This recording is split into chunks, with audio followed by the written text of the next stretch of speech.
اچھا، یہاں ایک بات یاد رہے، یہ کفر کے فتوے اہل سنت کی طرف سے لگائے گئے تھے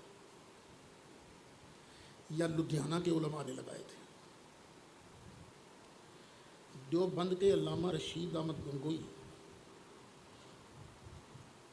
کئی سال تک اس کو مرد صالح قرار دیتے رہے۔ علامہ اشرف علی تھانوی نے بھی بڑی دیر کے بعد کفر کا فتویٰ لگایا۔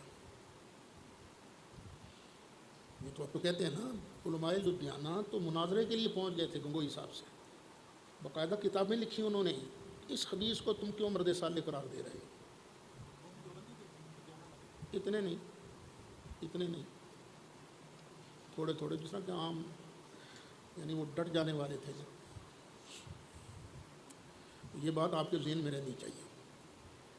اب وہ قومی اسمبلی میں جو قرارداد پیش کی گئی تھی ان کی تکفیر کی، قادیانیوں پہ، تو وہ پیش کی تھی سنی بزرگ حضرت علامہ شاہ احمد نورانی صدیقی نے۔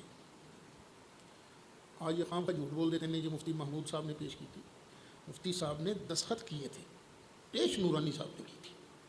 یہ بات ذہن میں رہنی چاہیے، یہ ہمارا کریڈٹ ہے اہل سنت کا۔